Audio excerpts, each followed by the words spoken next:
to Shone's Thoughts. You're here with me in this beautiful, beautiful colony of moss that has encompassed the whole base of this not root, but trunk of this tree. And this tree is really, really thick. Actually, I just finished recording a Do No Thing video that several people walked into frame on it, so I'm not sure if I'll use it, but this moss colony is just so impressive, very radiant in its colors. And yeah, I just wanted to share this with you. I actually had a frame that was set up that was considerably nicer than this one. However, my camera once again told me to do something different, so I had to change the orientation of the frame, and now we're out of frame and leave it with this. So today, I want to start off by acknowledging and appreciating all of those people who have watched my podcasts. In the last week, I've been going through a series of them, many of them actually, the audios and section. I've been working on improving the data that I have on my videos. I unfortunately in the past used hashtags with tag YouTube videos, and really that perhaps may have been part of why my videos seem to reach the audiences that I wish to reach. And when I mean audiences, I mean the large amount of people that I know that would benefit from listening to my thoughts, the things that I think, and essentially my experiences. You see, over the course of the last 3 years, more than that, but the last 3 years definitely, I have grown considerably and I've learned a lot. I've always been a student of self-mastery. Self-mastery being the desire to improve oneself, to learn new things. My teachability index, for example, and that's my ability to change and my ability to, or my desire to learn new things, that's pretty high. It's always been higher than, I would say, well, I don't want to start getting into comparisons yet. I've always been very open to learning about new things and trying to understand the things that I don't understand or that I haven't yet understood. And so I've, for most of my life, been on a constant journey to learn as much as I could.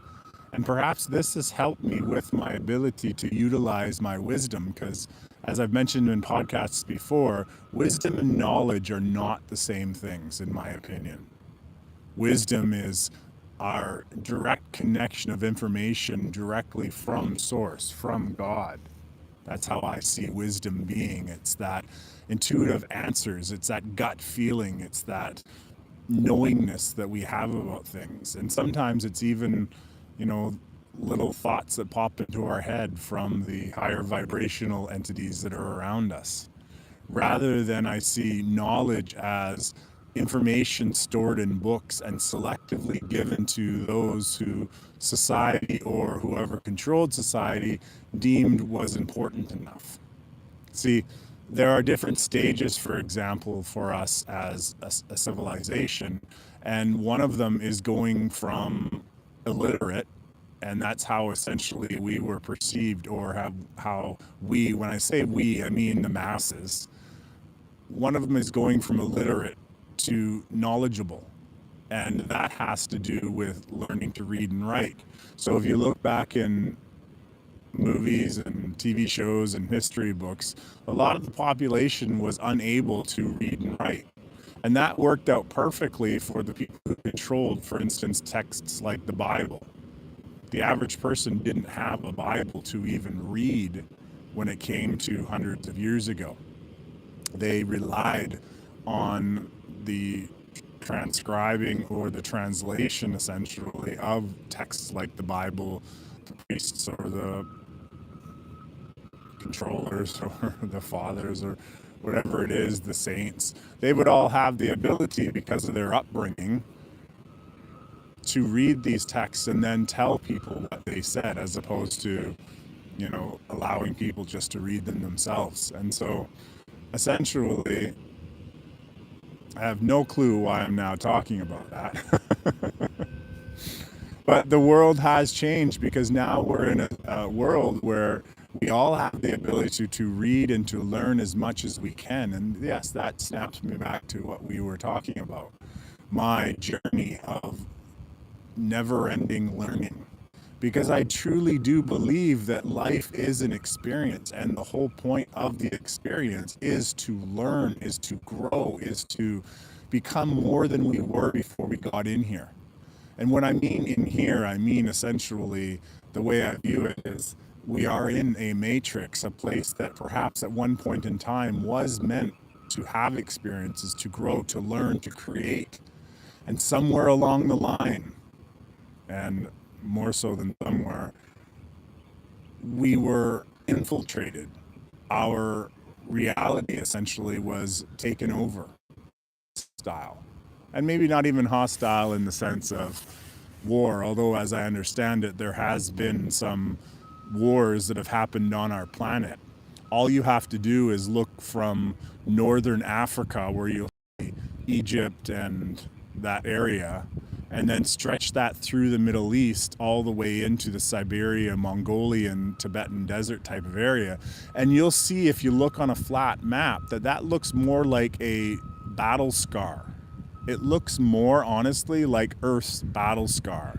That if some sort of orbital dew weapon, and that's a very powerful weapon, shot from sort of, you can imagine it being a Klingon battle cruiser or whatever it is you'd like to look at it at.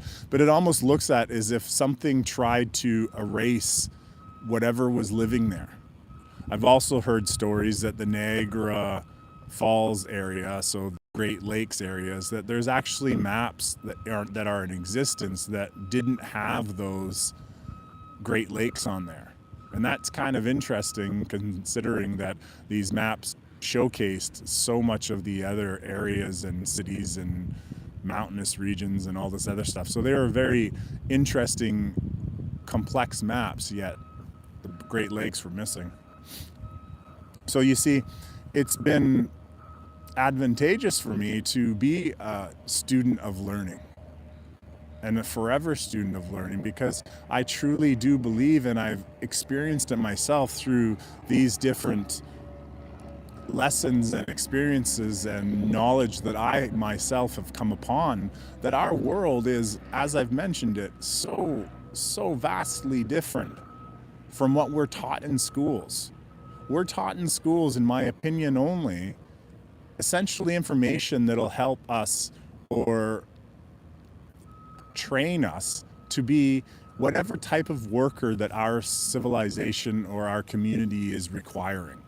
Meaning that we're trained, for example, in school nowadays, I see, and in my experience of watching my son go through school, to be more of an office worker, to take breaks when you're allowed to take breaks, and to get small tasks completed, and to check all the little boxes to make sure everything gets done, and, memorize things. Memorization has been a completely eye-opener to me when I saw how they were teaching my son at school.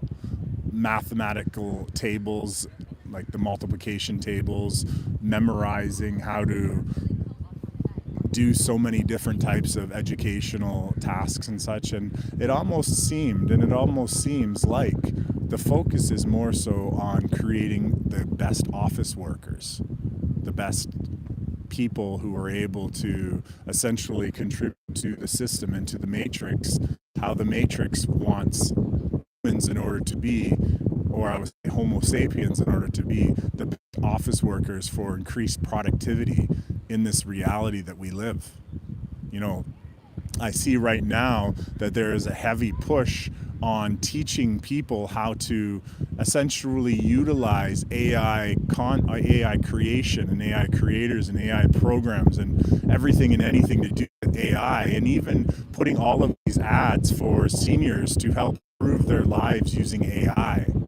Essentially, that sounds very similar to what I feel happened at the fall of Atlantis.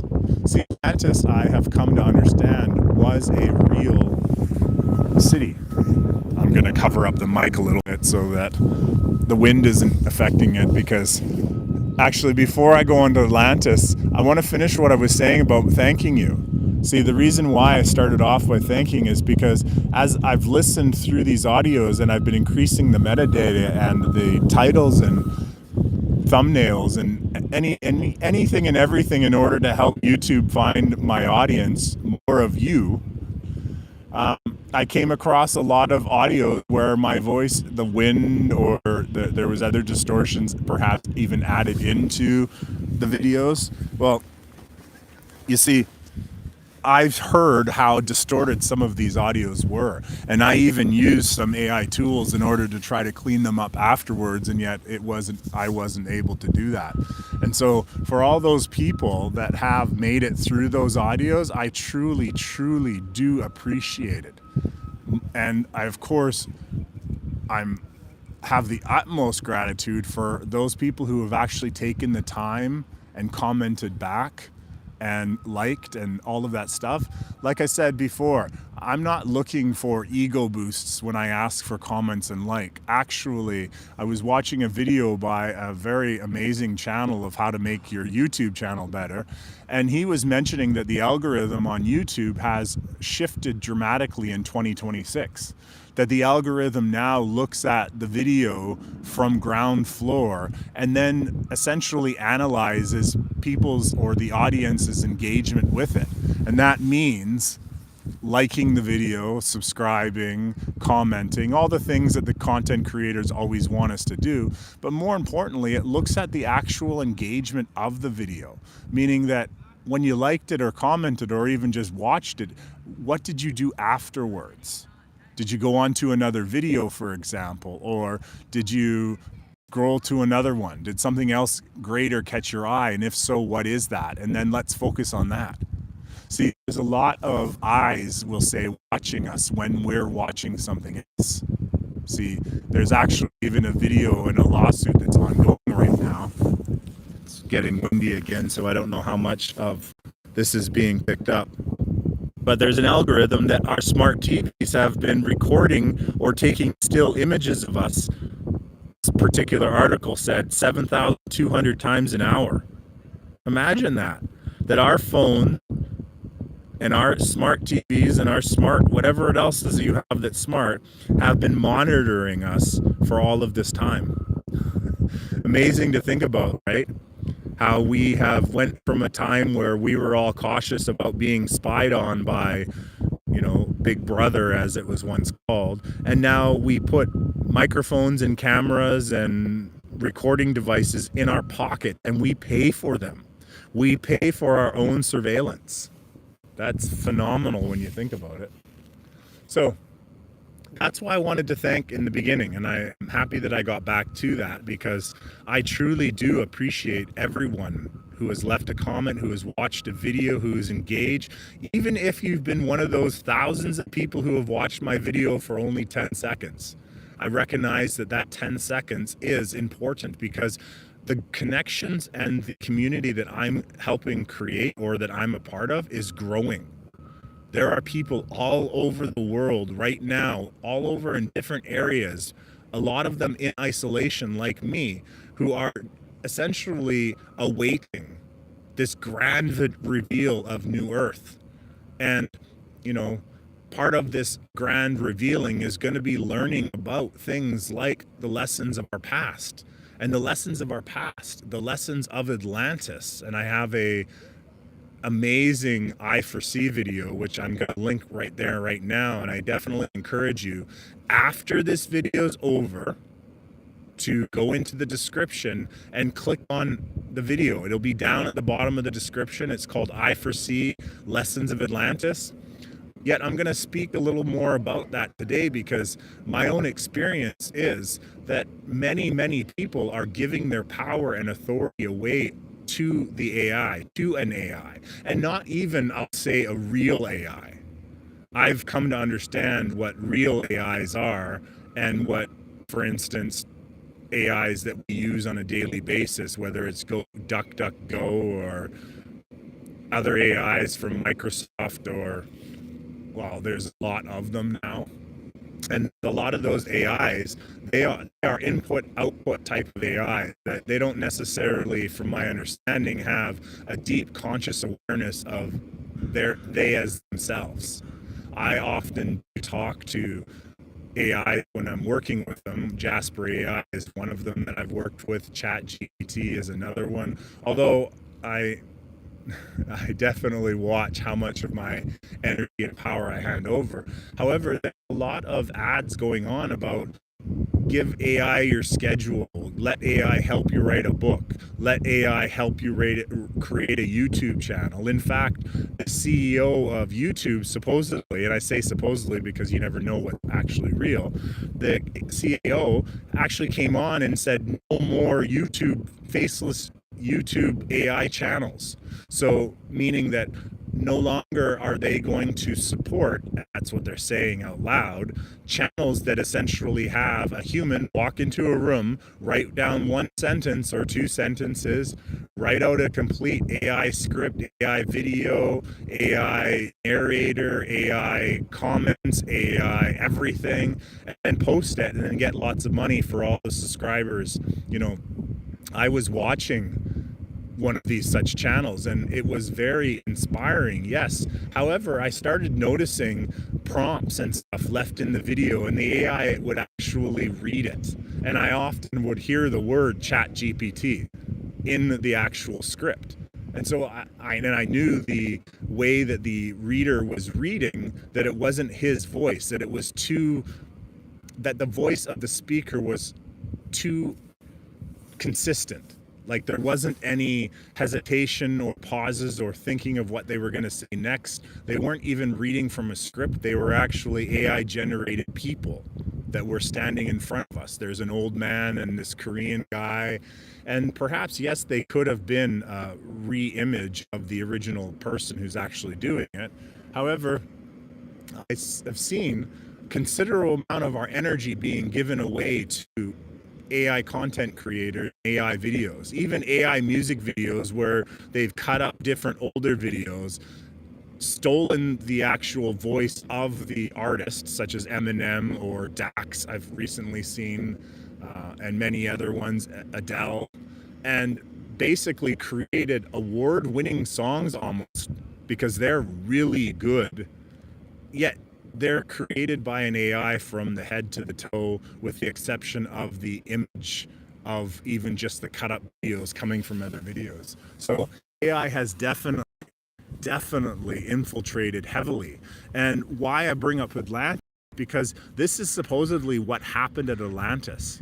See, I believe that we are at an ascension point. We're at a point where we are in our physical form going to transition between a third density reality through a fourth to a fifth density reality, where we are more in tune and aligned with what and who we truly are. We are all of energy. We are all of God, because God is everything. God is the source of everything, and we are a part of that. And we, in our smallest, you get the microscope and you keep going down small, we are energy. We are photons. And we live in a reality that has been overlaid with a lot more artificial photons in order to conceal who and what we truly are. And you see, back in Atlantis, and Atlantis was a long time ago, yet on Earth, there are still artifacts of Atlantis here. There's apparently, I've heard, if you want to look for some of the architecture of Atlantis, somewhere on the island in the Black Sea, somewhere near Greece, apparently there's a building there with Atlantean architecture, and there's roads underneath the Bermuda Triangle area, and that area off the coast of Florida. There's actually energetic distortions that some people have called the Bermuda Triangle, and supposedly those are a part to the crystals or technology sunken underneath. That Atlantis was a real place, and we means many of the Homo sapiens that are on this planet now, and perhaps even many of the artificial humans, that we perhaps once were a part of that, that our souls, S-O-L, which are organic souls, that our souls perhaps once incarnated in Atlantis and we had experiences. Many people believe or have memories even of their past lives in Atlantis. And so the lessons of Atlantis is that when we were there, beings came to us and said, hey, you need help? We got all this wonderful technology, all this wonderful AI, and they came to the Atlanteans as if they were godlike, or even perhaps they posed as gods. I'm not sure yet, but they brought all this supernatural, advanced, severely advanced technology, and they brought it in and they gave it to the Atlanteans. And the Atlanteans, from my understanding, they gave away their power just as many of us in our society are doing now. Like, yes, we've been giving away our power for all of our lives to white lab coats, to unelected corporation leaders, to unelected politicians. I honestly don't believe that. I don't want to say the word don't believe. In my belief system, in my understanding, in my research, Homo sapiens have never elected any politician that has led our world in any real manner. That we've always had people infiltrated and selected individuals from different families. There's an amazing channel and an amazing video done by Emercy, M Conspiracy or Emercy. Anyways, I need to remember how to say her channel's name, but that have shown and really exemplified that the people that run our world, they have always been running our world. They've just been interbreeding and intermarrying, and if they wanted to, for instance, get their influence into one country, then they would just marry one of their people into that royal family, and then that bloodline would be within there. And there's a lot of family allegiances, and there's different bonds and agreements and covenants and rules and regulations of how these families and essentially rulers, and at the same time puppets, do and follow by in order to do what they do. And so these people in Atlantis, they had seen these people come into their world and say, hey, thank you for doing all this, and you're making my life much easier, and we're no longer this or that, and this technology is really helping, and all this lovely stuff. And yet at the same time, we were giving our creativity away. We were giving our independence and our sovereignty away. We were giving away who and what we truly are. And why I keep moving down to the what part is because what we are is something that has been concealed for an awful long time. We are creators. We are powerful beings ourselves. And yet each day when we talk down to ourselves, when we essentially self-doubt and we self-criticize ourselves. Anyways, I'll finish that sentence. So when we do all that stuff, we are essentially projecting upon ourselves. And especially when we begin listening to what society tells us we can and cannot do, what our so-called politicians tell us what we can and cannot do, when whomever in our world tells us what we can and cannot do, and they tell us what we are and what we're limited by, that essentially creates our own projections that we place on ourselves, as well as they place on ourselves as well. So I'm going to do a whole video coming up soon, so definitely subscribe on what projections are and how we project and how that limits us and our ability to essentially be the sovereign beings that we want and we desire and we honestly deserve to remember, to return to. And so I'm going to leave it at that. I am trying most definitely to keep these podcasts shorter. I understand that, especially in the beginning of awakening, or even in the middle of it, or anywhere along the lines of it, longer podcasts and longer talks are a little more challenging. So I'm going to leave this at whatever amount of time this is right now, and trust that, it'll get to the people that it needs to get to. because we've got a lot of work to do and a lot of growing to do ourselves. People may look around, you may look around and see, why aren't all these other people waking up? Why aren't they doing something? And yet, in reality, why aren't we? Why aren't you?